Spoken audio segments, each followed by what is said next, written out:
ओम शांति। आज 10 अगस्त 2020 है और हम सभी ने बाबा के साकार रूप से चले हुए मधुर महावाक्य अवश्य सुने होंगे।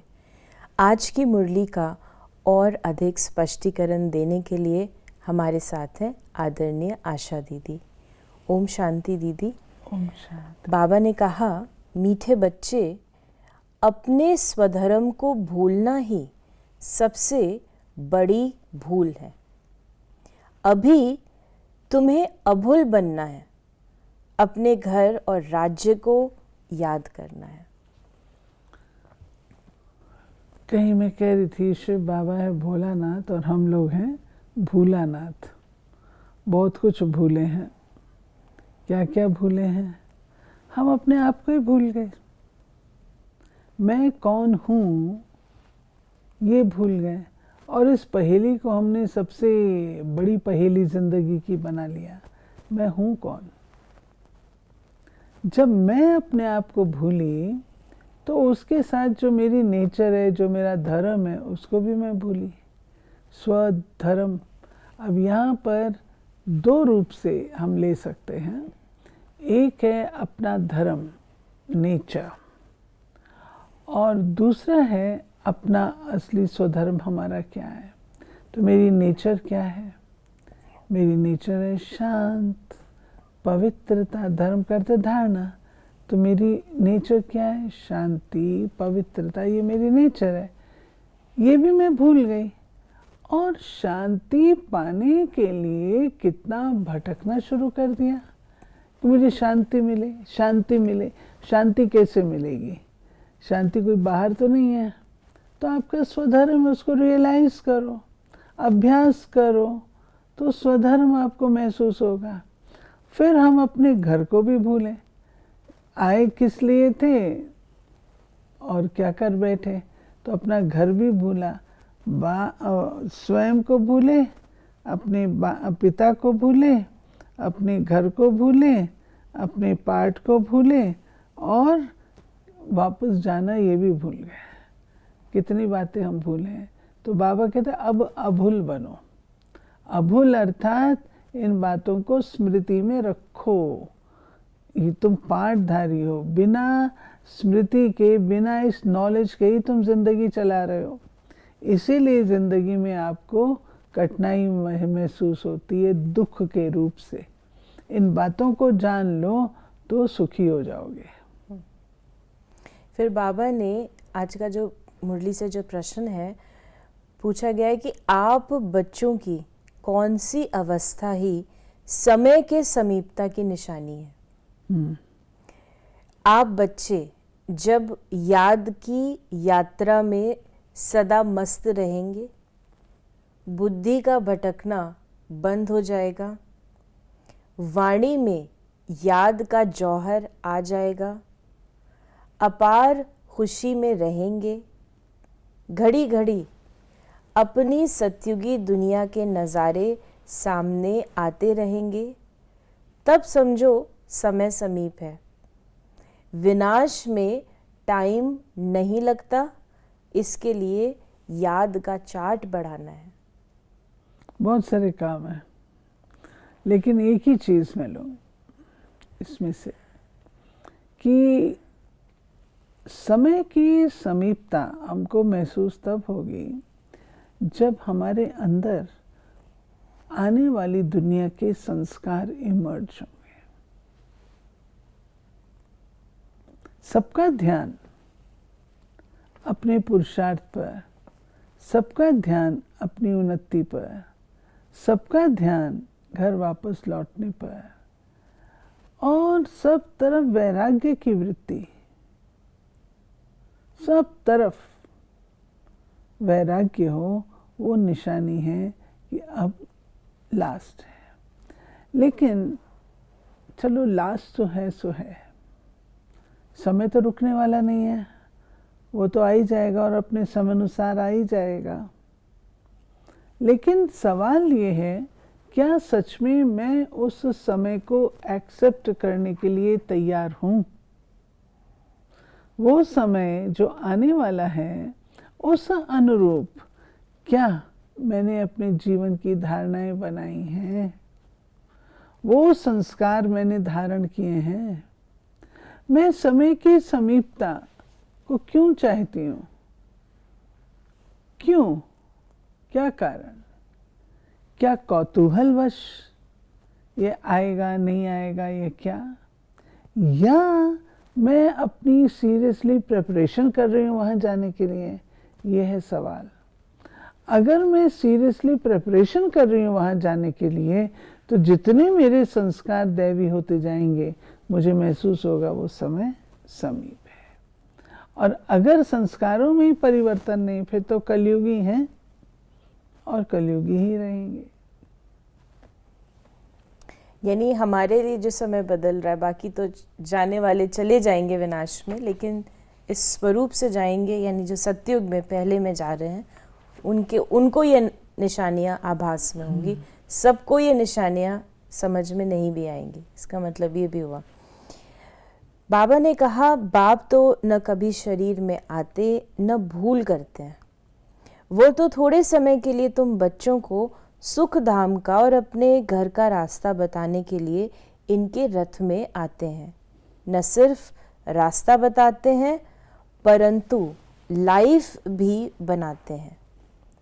ये बाबा कहता है कि मैं केवल ज्ञान ही नहीं देता हूँ, लाइफ बनाना, ये शब्द स्पष्ट करता है कि बाबा पालना भी देते हैं।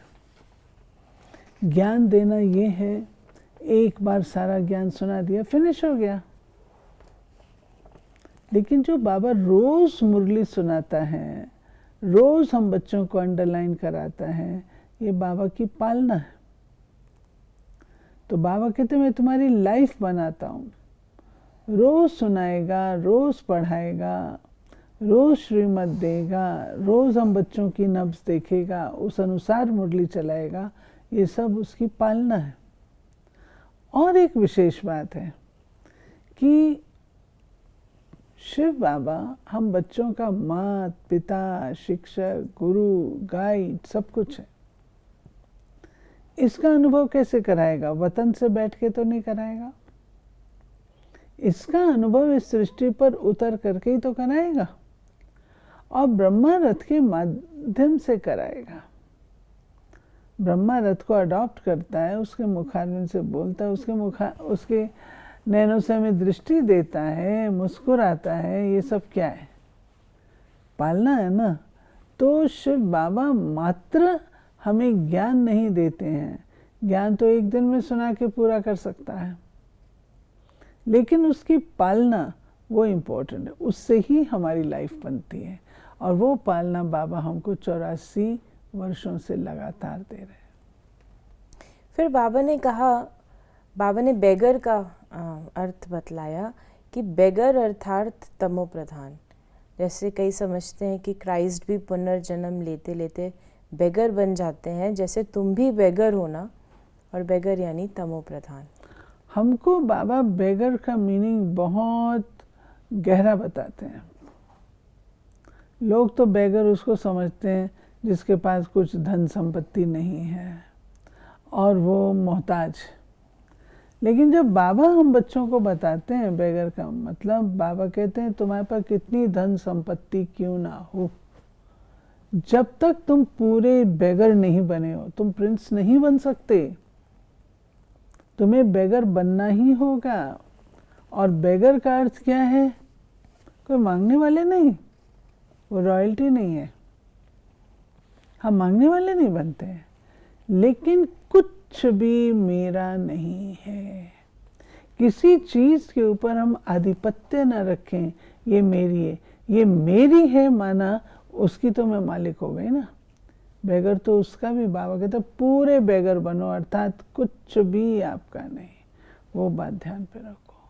तो ये बाबा कहता है बेगर बनेंगे तो प्रिंस बनेंगे। फिर बाबा ने कहा, तुम बच्चे जानते हो अभी अपनी राजाई स्थापन हो रही है, अभी तो याद की यात्रा में मस्त रहना है। वो जौहर भरना है जो कोई को भी दृष्टि से तीर लग जाए। इतना ज्ञान जबरदस्त है। आज कोई एक बूंद अमृत की पी लेता है, वो अमर हो जाता है। गायन ये है। अब वो अमृत कहाँ है किसी ने जाना नहीं आज दिन तक, लेकिन ये ज्ञान अमृत है जो पीने से आत्मा सदा के लिए अमर हो जाती है, अर्थात उसके संस्कार अमर हो जाते हैं। तो बाबा ने जो बात हमको ये कही है कि ज्ञान से तुम्हारा सारा जीवन बन जाता है, तुम्हारा सारा परिवर्तन हो जाता है। थोड़ा सा ज्ञान, और बाबा तो भरपूर देता है। इतना ज्ञान अगर लिया हमने तो जीवन में दिखाई ना दे तो उसको क्या कहा जाएगा। यानी दृष्टि से बाण लगना, वो बाबा कहते शक्ति भरती है। Knowledge is power, knowledge is might. तो जब मुझे इस बात का ज्ञान आता है कि मैं आत्मा हूँ और आत्मा समझ करके मैं औरों को देखती हूँ, तो जो पहले बॉडी कॉन्शियसनेस की निगाहें थीं, बॉडी कॉन्शियसनेस की दृष्टि थी, वो बदलती है। और वो दृष्टि बदल करके हमारी दृष्टि आत्मिक बनती है। और आत्मिक दृष्टि बनती है तो उस दृष्टि में रूहानियत होती है, और वो जो रूहानियत है वो आत्मा को टच करती है। उसको बाबा कहता है जौहर। यानी इसी को याद का जौहर भी कहेंगे। याद का भी जौहर कह सकते हैं। बाबा ने कहा कि मनुष्य कहते हैं शास्त्रों बगैर हम जी नहीं सकते। शास्त्र तो हमारे प्राण है। गीता का देखो कितना मान है। यहाँ तो तुम्हारे पास मुरलियों का ढेर इकट्ठा हो जाता है, तुम रख कर क्या करेंगे? दिन प्रतिदिन तुम नई नई पॉइंट्स सुनते रहते हो। हाँ, पॉइंट्स नोट करना अच्छा है। भाषण करते समय रिहर्सल करेंगे, ये पॉइंट समझाएंगे। टॉपिक की लिस्ट होनी चाहिए, आज इस टॉपिक पर समझाएंगे। तो इस प्रकार बाबा ने बताया कि रावण कौन है, 5 विकार तो सब में है। और ये जो बाबा ने बात कही ना भाषण वाली, ये बाबा कहते हैं कि मंथन मनन और चिंतन करके जो व्यक्ति आपके सामने हैं उनकी परख ले करके फिर अपने भाषण को डिज़ाइन करो। बाबा ने इसमें कहा है कि पहले लिखो, लिखने के बाद उसमें कुछ मिस हो गया हो उसको ऐड कर पढ़ो, पढ़ने के बाद जो कुछ मिस हुआ उसको ऐड करो, फिर लिखो। और बाबा ये अभ्यास कराते थे। हम सबने ये अभ्यास किया है। अपनी आदिकाल में हम सब कन्याओं को अभ्यास कराया जाता था कि जाकर के लिखो। अध्ययन करते थे, लिखते थे, मनन चिंतन करते थे, फिर अपने बड़ों को सुनाते थे, उसके बाद करेक्शंस मिलती थी। बाबा भी ये करता था। बाबा दादियों को लिख करके भेजता था, पॉइंट्स लिख के भेजता था। दादी जान की एग्जाम्पल देते हैं। तो ये भी एक कला है। और एक बात और बताऊं, ईश्वरीय ज्ञान के आधार से भाषण करना और दुनियावी पुस्तकों के अध्ययन से भाषण करना जमीन आसमान का अंतर है। जो ईश्वरीय ज्ञान के आधार से भाषण होगा वो दिल को टच करेगा और वारिस बनाएगा। जो दुनियावी उन चीज़ों का ज्ञान लेकर के फिर भाषण करेंगे वो दिमाग तक भी कम जाएगा। थोड़े समय के लिए वाह वाह होगी, उसके बाद फिनिश्ड। तो बाबा हम बच्चों को कहते हैं मनन और चिंतन, वो ज़रूरी है।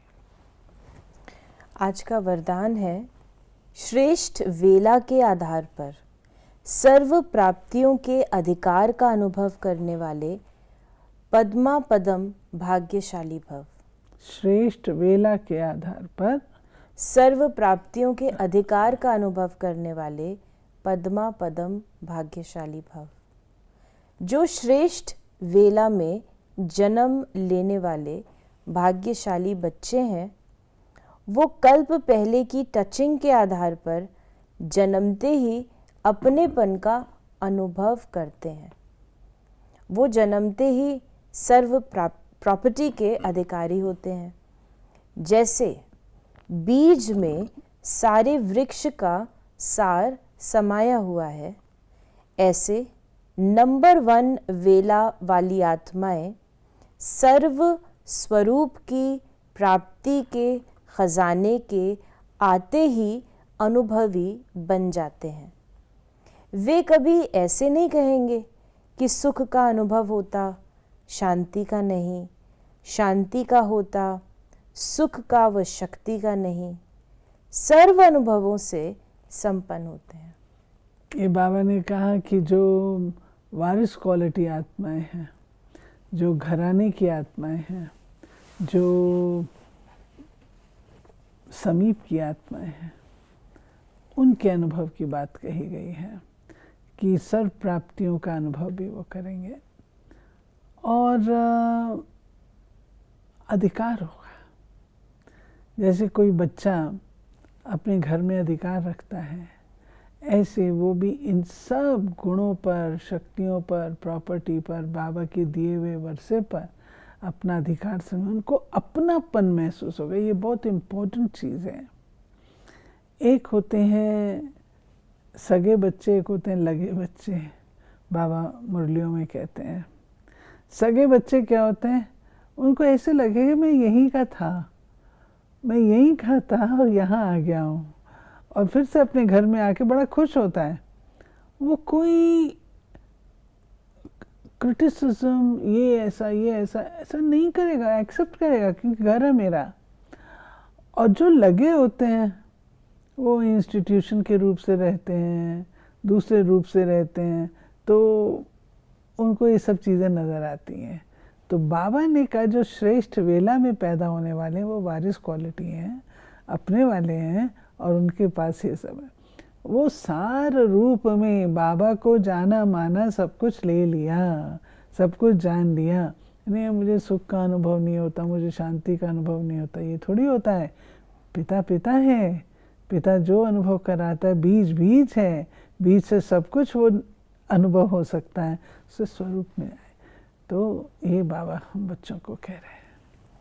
और आज का स्लोगन है अपने प्रसन्नता की छाया से शीतलता का अनुभव कराने के लिए निर्मल और निर्माण बनो। ये बाबा हम बच्चों को बहुत कहता है कि निर्मल, कोई भी आत्मा के प्रति किसी भी प्रकार का मल अर्थात नेगेटिव, जो बाबा की शिक्षाओं के अनुकूल नहीं है, श्रीमत अनुकूल नहीं है, ऐसी बातें कोई के प्रति नहीं, बिल्कुल शुद्ध, ऐसे निर्मल और निर्माण वो बनना होगा। उसके लिए बाबा ने कहा जो प्रसन्नता की छत्र है, इन 2 चीज़ों पर हमारी प्रसन्नता की छत्र छाया निर्भर करती है। अगर मेरा मन बिल्कुल साफ स्वच्छ है तो प्रसन्न रहूँगी ना, और अगर मन में कुछ है तो वो मेरी प्रसन्नता को छीन लेंगे, फिर किसी को क्या शीतलता देंगे। तो ये थे बाबा के आज के महावाक्यों का और अधिक स्पष्टीकरण। यदि आपके मन में भी कोई प्रश्न है मुरली से संबंधित, ज्ञान से, योग से संबंधित, तो आप अपने प्रश्नों को हमें व्हाट्सएप कर सकते हैं 8826599309 पर। ओम शांति।